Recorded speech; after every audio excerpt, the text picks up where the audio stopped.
This is the legs. Quarterback's legs.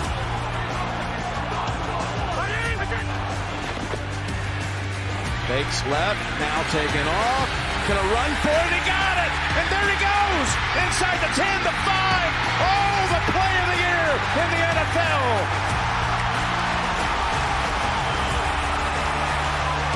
Quarterback legs it was. I said no spy on this play. I can't believe it. The rare mistake by Kansas City. There's times. Hey guys, Anthony Testino here, contributor for Eric Smith over on YouTube. So I'm recording this Monday night, so I've had some time to, reflect on the game a little bit, read some Twitter comments and all that. I like doing that. I think that's a fun aspect to getting a feel and a pulse for where everyone's at with how a game went, and then checking the tape and kind of seeing if it matches up. And I'll touch on this a little bit at the end of the video as well, but I don't think enough people are excited and are happy enough with what the Dolphins are doing when you look at the entire picture. This is a team that is playing a lot of young players, and I know a lot of people, we only threw for 170 yards, we barely beat Washington, they've been giving up 30 and 40. Not every game is like that. At some point, when you look at it from Washington's standpoint, they get tired of getting their teeth kicked in too. So they showed up focused and ready to go and said, this is a beatable Miami team. We're tired of, getting beat up. Like, let's go do this thing. We didn't come out to Madrid, for the sights. Like, we want to win, and they played like it. They made it tough. And for as many young guys that are getting legitimate snaps for Miami, Kenneth Grant, Jordan Phillips, Zeke Biggers got, snaps for the second week in a row. Jason Marshall is getting meaningful snaps and playing the boundary. We get Juju Brents gets hurt, so he's got to step up into that role as well. And then you have, on the offensive side, you have Jonah, you have Ali, you have these guys doing different things, playing significant roles for this football team. And yeah, it hasn't been pretty so far, but they're starting to put a couple wins together here, right? It's an improvement based on where they were at. I'm talking about team wise and player wise where they were earlier in the season. So you'll see in the tape when it gets to that time that there were some really crucial moments in this game, and the young guys were front and center, is either step up or get pushed aside, and they stepped up and made the plays. So again, when you look at the big picture, we're at a time when things are up in the air. There's a lot of uncertainty of what's going on.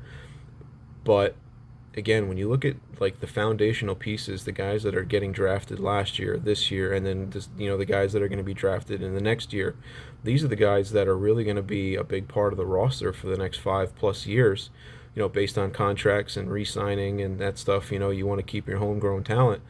There's a lot to be excited about. I mean, I do say this again at the end of the video, but I was a big, advocate for getting rid of Chris Greer, and rightfully so. I have no regrets about that. But I'll tell you what, he went out swinging. This is a hell of a draft class. I like this class a lot. They basically take turns every week contributing, and like I said, this week is no different. So I hope when you guys get into it, and you kind of see what I'm talking about, I hope you guys get as excited, and optimistic as I am for what, maybe the future Dolphins are going to, look like. So without any further ado, we'll jump into it, right? So thanks for checking it out, guys. And questions, comments, all that stuff, I'm here. So hit me up, and would love to discuss, things further. And all right, fins up. All right, guys. First one we're going to jump into is the 3rd and 1 stop, and we're going to focus on Kenneth Grant here. This has kind of become my guy just because I continuously see, the Miami should have taken Tyler Warren tweets, and I get it, man. I really do. But like I said earlier, and just to reiterate, like, this dude's going to become a very good player, in my opinion, and I think he's going to do a damn good job of making you not forget Tyler Warren, but be okay with the pick and understand what they saw. Not everybody develops at lightning speed. It's taken him, some time to get where he's at, But I mean, to go from where he was the first month to where he's at now, like you have to be excited, because this is a guy, especially when you pair him with Jordan Phillips, like, if these guys really do develop into just stout run defenders like that you can count on, and you look at the future seasons and Miami's top 5 in run defense, it's going to be because of these two. A lot of it is going to be because of these two here. And again, I've talked about how Kenneth Grant may not necessarily be the most dynamic pass rusher, but he will flash and he will do some things in that area. And they'll definitely, like, they're going to be the kind of things in the pass rush that don't necessarily show up in the statistics, but it's going to help everyone around him. But where he's mostly going to make an impact and show up is with things like this, because for a big man, his quickness, and to be able to do that is awesome. I mean, you dream of getting 340-pound guys, 330-pound guys that can do that. That's good stuff, man. And again, I know this play has kind of made its rounds on Twitter already for like the last, 36 hours, 48 hours. But definitely felt the need to shine a light on it, because again, if you've been with me this whole time, you know the journey that this guy has had from where he started and where things are now. And you didn't see this for the first month. For the first month he was getting walked out, and I mean, they would have ran right at him. And now, it's you do that, you run right at him, and you're gonna get that sometimes. It's not necessarily the cakewalk that it was. And these things do nothing but build confidence for these young guys. Awesome. Again, first step quickness, and then you get this guard. He steps left to try to seal him on the left side here, and KG just dismisses him. I mean, he steps the opposite way, kind of uses his momentum against him. Maybe the guard had ducked his head a little bit, which is bad technique by the guard. But again, I mean, KG does what he's supposed to do. 3rd and 1, run stop, and then just bear hugs and brings the guy down. It's awesome stuff, man. All right, this is just 2 plays later. Washington ends up picking up the first down on an out on like 4th and 1, and then this is their 1st and 10 play. And this is a guy that is getting getting some snaps now as the season goes. The last 2 weeks in this Washington game, he got 23, 34% snaps, and then the week before he got 19, which was 28%. So they're starting to work him in as well, which is nice. So I mean, and if you get plays like this, and he's gonna flash like this, where that's just pure power, and getting rid of the guard, blowing him up, and actually, sorry, that was the center, Bottish, and he again gets rid of him and takes Mariota down for 1 yard. I mean, so you're telling me that they got Jordan Phillips doing what he's doing, we got Kenneth Grant doing what he's doing, and then Zeke Biggers too? I mean, this is fun to think about the future and what Miami could have. I'm not saying you look at this and think like, oh man, these guys are going to do this every play. You're going to have 3 Pro Bowlers. We don't know what the ceiling is quite yet. On some of them. I think when you look at Jordan Phillips, I think he's going to be as just steady Eddie, just stout, like the definition of it. But I don't know how much explosive, like pass rushing or anything like that he'll do. Kenneth Grant, I think the sky's the limit for him, as far as being a run defender and a space eater, and collapsing the pocket, and just kind of being like the first key cog in the middle of your defense. I've talked about the pass rush, with him, and that there's definitely a cap on that part of his game. And Zeke Biggers, though, I mean, again, if he can even just kind of be what Jordan Phillips is, and just be like your number 4, or like defensive tackle, that's a home run. You got 3 guys here that are rookies and making plays like this. Just to have them flash and not be like not heard of, or never make a play, or anything like that, and just kind of be like, well, he'll have to battle for his job every year. And that kind of still may be the case. But again, when you get things like this, man, like Tyler Bottish is not a bad center. He knows what he's doing. So to defeat him, and blow that up the way he did, that's some heavy hands. That's some power. That's an awesome play. Like there's a lot to be excited about and when you're talking about Miami's youth, just even in this picture, right? I mean, it's just you got Grant, you got Chop, you got Zeke, you got Brooks, captaining this whole thing. You got Juju Brents here, which that we got the news that he's going to miss probably the rest of the year, and that sucks. But I mean, he's another guy to be excited about for next year, and if he can figure out how to stay healthy, maybe Miami's got a player there. But there's some good pieces here. There's some good pieces. What we need is somebody to kind of develop and really start to like change into get to that elite level. That's when Miami will really start cooking. But yeah, again, I mean, when you look at the youth and what some of these guys have really flashed and what they've done from a development starting point to where they're at now, there's I mean, again, without a doubt, there's stuff to be excited about. So good on Zeke Biggers to join that group. Again, great stuff.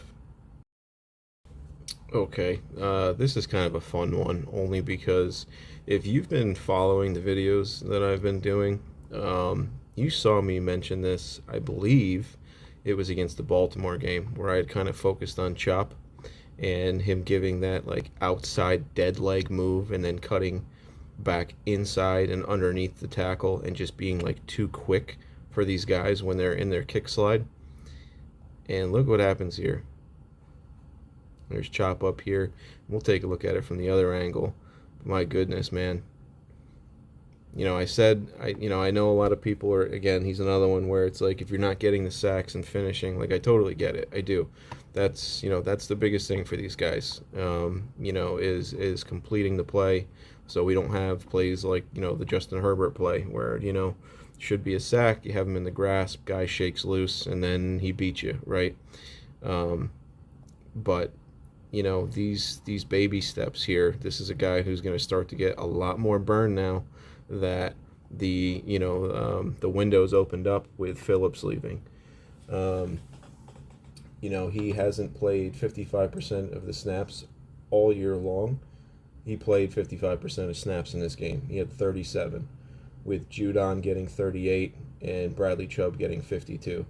And there are the only three real edge rushers to get snaps. I think Cameron Good had a couple, but I don't know if he was really doing too much of rushing.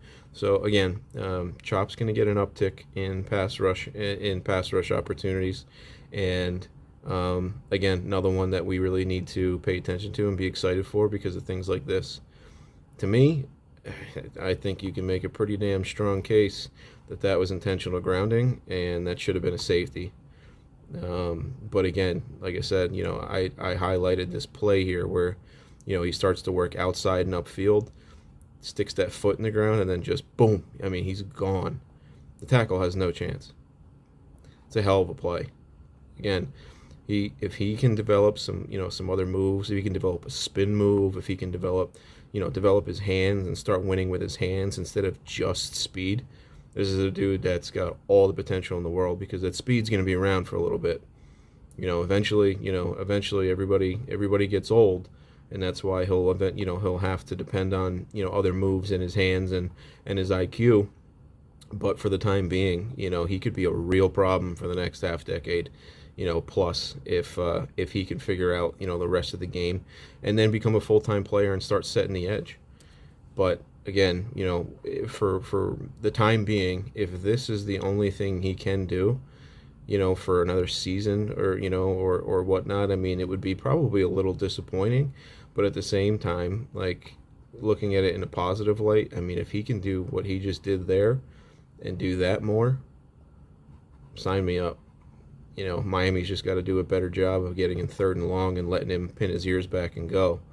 And again, like I talked about with Kenneth Grant and Phillips and, even Zeke Biggers flashing this game, and Jordan Brooks behind him, if they can continue to play stout run defense and keep teams behind, the sticks, he's going to have another hell of a second half of the season.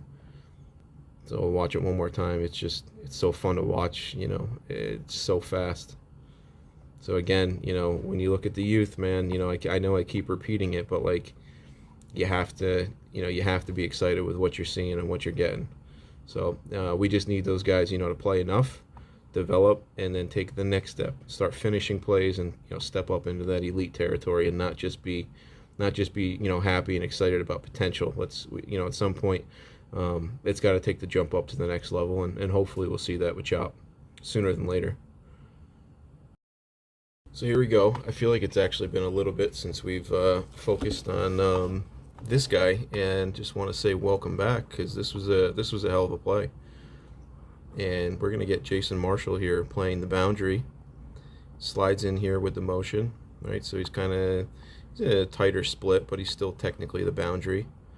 And I'll show this too. This is where I'd like Chop, to be a little bit better. His whole thing is, he does have to set the edge here and protect, outside.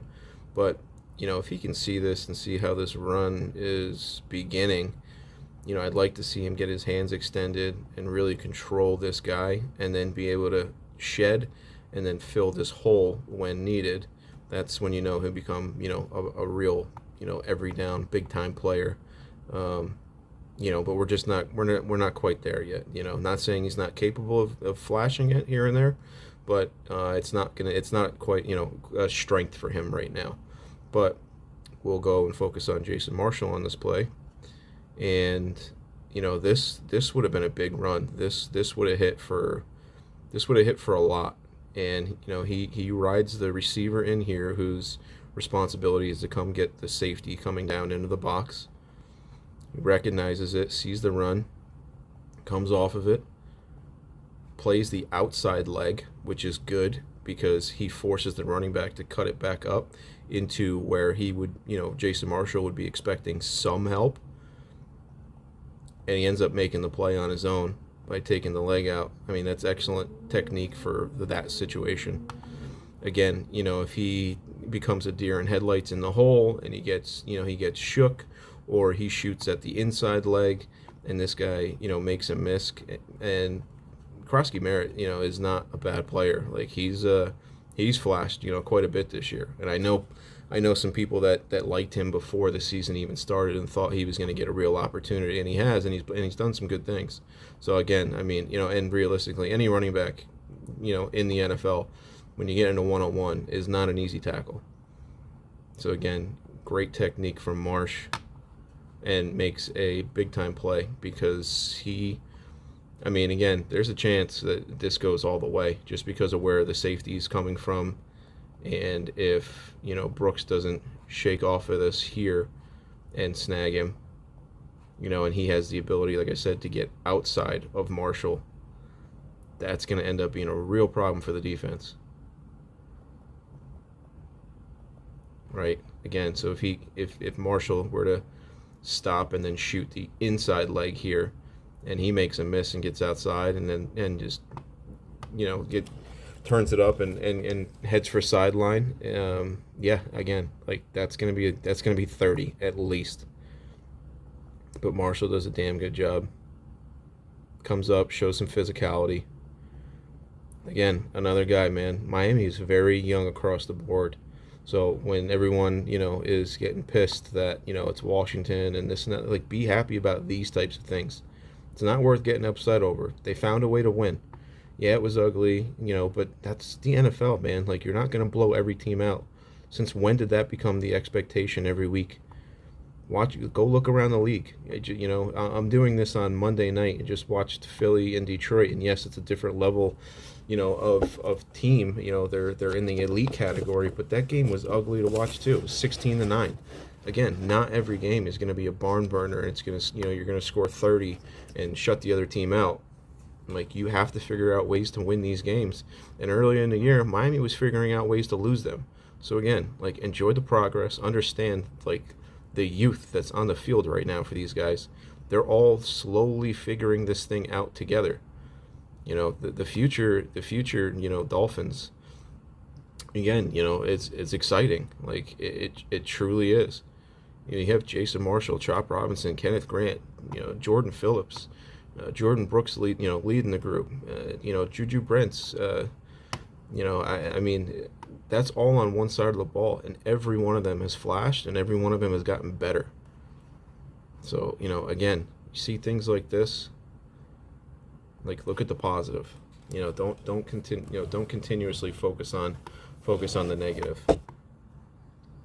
Miami's going through a youth movement right now, and so far I'd say it's off to a better than decent start.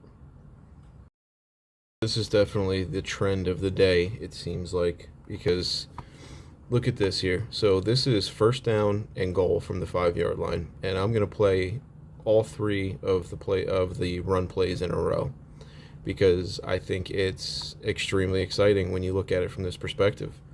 You have Kenneth Grant here. You have Jordan Phillips here. You have Zeke Biggers here. There are no vets on the field right now. No Zach Sealer to save the day. No Bonito Jones to save the day.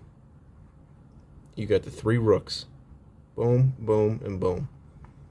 And this is a crucial point in the game. This is 13-13, 8 minutes left in the fourth quarter. Tell me how this doesn't fire you up. You got Kenneth Grant going against Laramie Tunsil. Yeah, it looks like, that's, I don't know if you want to consider that a win or a loss, but this run's going to the right, and Kenneth Grant has worked himself at least into position to be there to do something if he were to stick his foot in the ground and cut it back. You got Jordan Phillips here going head up with Tyler Bottish and showing face here, causing Merritt to bounce it to the right instead of just plunging it right up the middle. He could go right here and definitely pick up a nice little gain. But like I said, when Kenneth Grant positions himself here and Jordan Phillips gets his head around and shows body and shows color to that side, Merritt's got to slide out this way. And then actually Terrell Dodson does a good job of getting into position and getting in the hole. But then you get Zeke Biggers coming off his block. And again, getting his big old mitts on this dude and holding the 1 yard. So again, big crucial situation for the Dolphins in this game. They got three rookies on the field. And on first down, they get the job done and hold to a yard. We'll move on to second down. So here you go, second down here. And they've replaced Zeke and Phillips, and you got Sealer and Grant here in the middle, so a little bit of a lighter box, not as far as the numbers go, but as far as what you're working with on the D line here. Only two down D linemen, edge linebackers, and then Marshall with no receiver outside is kind of coming over here and playing the edge. So you get this. Right, and take a look across the board. You're going to have Judon trying to beat Zach Ertz across his face. Marshall's going to come down and kind of set an edge. And these guys here, you have Zach winning, getting rid of his guy. And this is a nice little jump cut from McNichols. But again, forced back inside by Marshall, coming down, squeezing. I would have liked to have seen him finish this tackle, or even Zach do a better job there, but that's the tough part when you get a running back on a D tackle and he's kind of in motion and already moving. Sometimes they're tough in the hole, but they get the job done, even though it ended up being 3 yards. But you get Jordan Brooks over here reading it, he sees it, and he just never quits. He's got a guy on him here, finds a way to fight off and end up meeting the running back, and you get Dodson dragging him down. Again, team effort. No one individual really did anything super spectacular there. But again, these guys not getting blown off the ball, young guys. You got a guy, he's doing his job here. Marshall doing his job here. Again, would like to see him finish the tackle, but that's a lot of little jump cuts and moves and all that stuff where these guys just want to go straight forward. Everybody kind of just doing their job and doing their part to help out and playing team defense. And again, we set up a 3rd down and goal. So again, starting out in the 5-yard line, they've gotten as far as the 2. And that's what a lot of youth out there and guys, and young guys in a big moment. And so far, they're answering the bell. So we'll move on to 3rd down.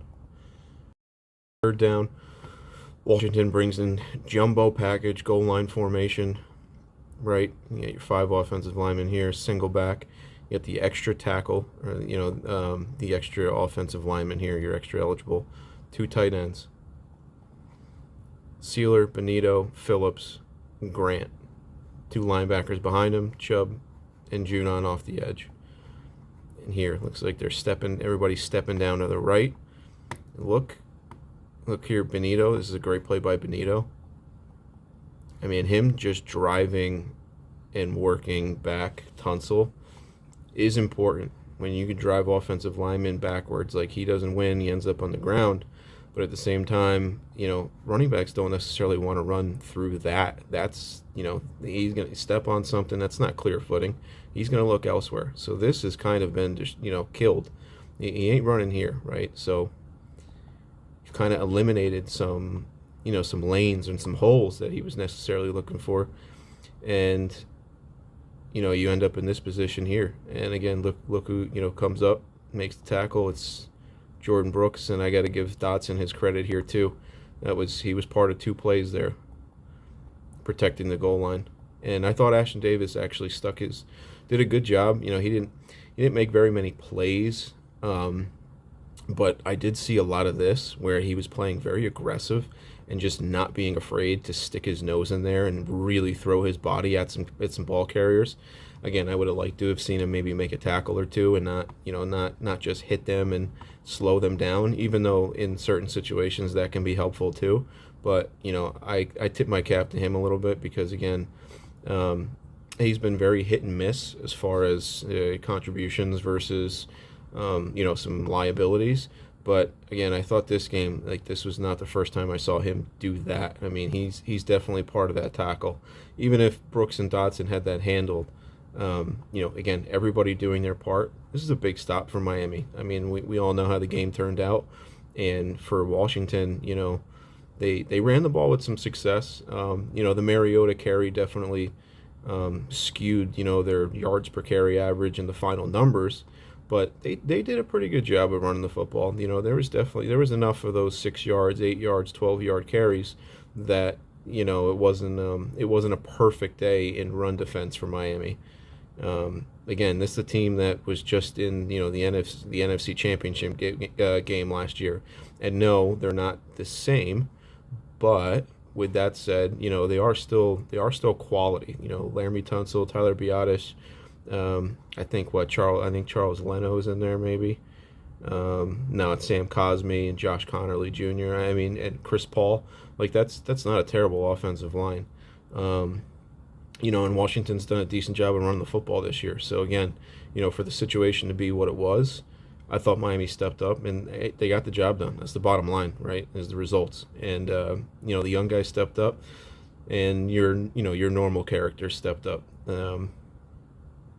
Again, we know how this turned out. It's ended up being a huge stop, and maybe they got a little lucky, but again, it matters what's on the scoreboard, right? So, hats off to Miami for coming up big when they needed to. All right, last one we're going to take a look at here is another awesome play by another young guy, another rookie, and you got Marshall here on the outside. And again, playing the boundary, which is where I really want to see more of him. And it's for reasons like this. I mean, you have 25 seconds left, and they are on the outer skirts of field goal range. From right here, this ball was snapped on the 38-yard line. That's a 55-yard field goal, roughly. And if this ball is complete, I mean, it changes the entire kick. And Miami probably takes an L. And listen, this is, I mean, picture perfect coverage in his hip pocket. Plays it with the inside hand, knocks the ball away. Absolutely humongous, crucial play for Jason Marshall. And again, all this does is build confidence.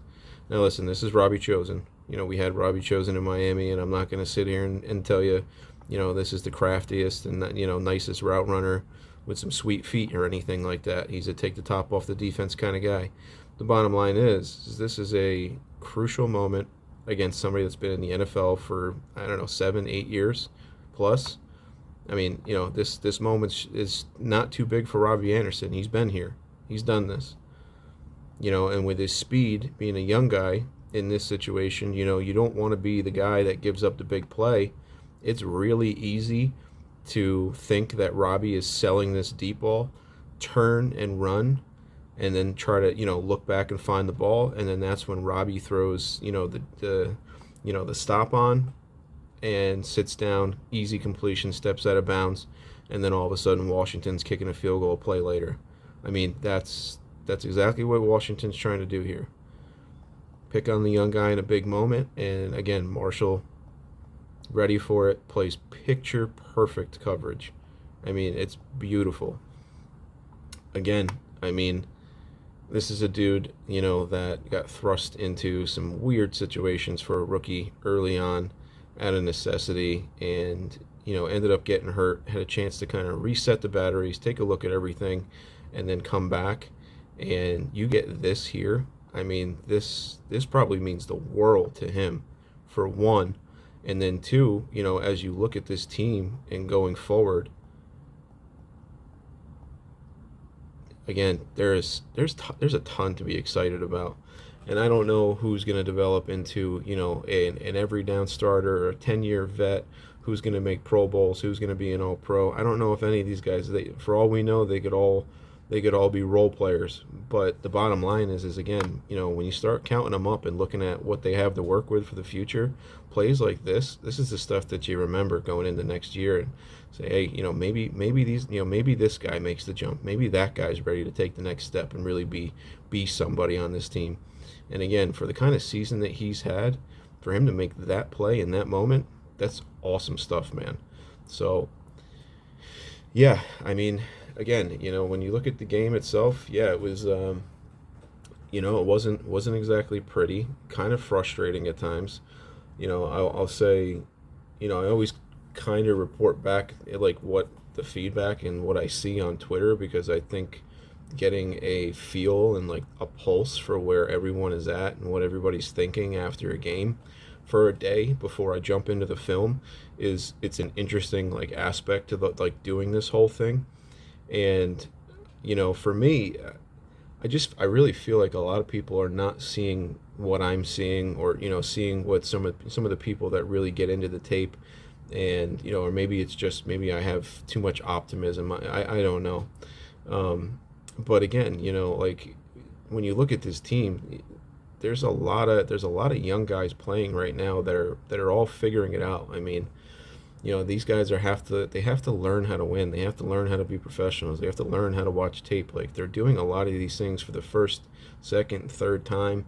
Again, like you mentioned, a guy like Marshall, right? Like, ideally, you would have loved to have had him be like your sixth or fifth corner, play just the boundary and get comfortable there, right? Instead, he's got to jump into the nickel for the first few weeks. Then he gets hurt, so he misses time. I mean, let's go back a couple years and think about Cam Smith, right? Guy flashes in preseason, and then all of a sudden, he gets some burn, in a game or two or whatever, whatever the situation was.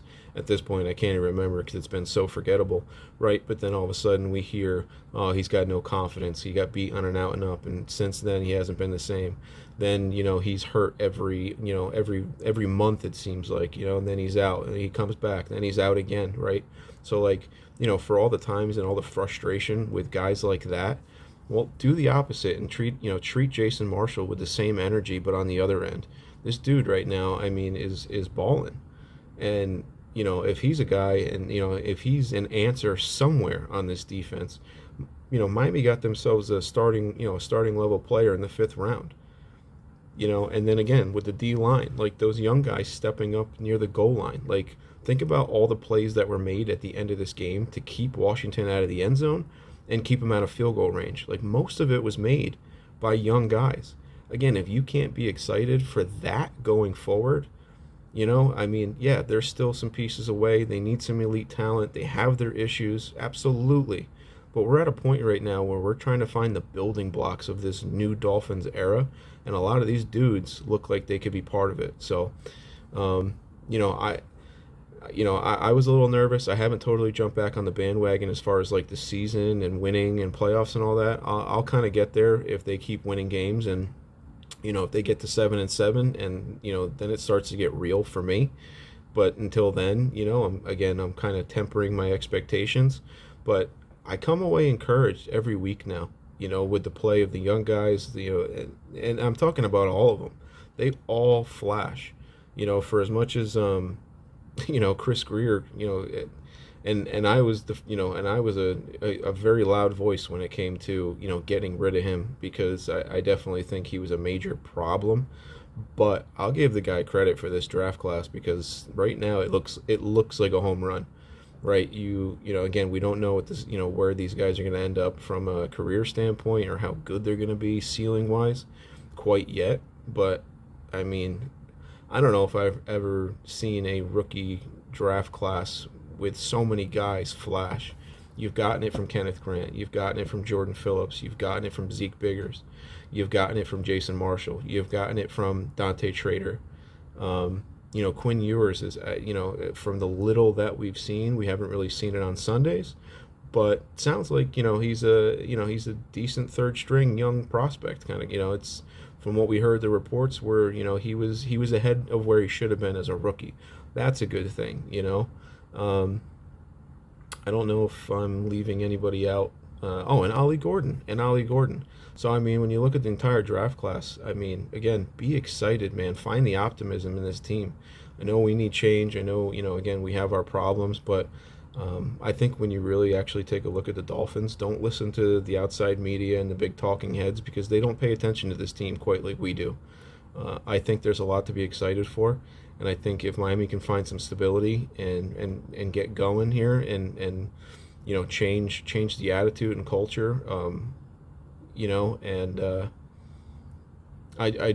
know. I'm excited. So, like I said, share your comments, thoughts, those kinds of things, any concerns. But, I think if you turn the tape on, I think there's a lot to be happy about. So, Dolphins got the win on Sunday, and,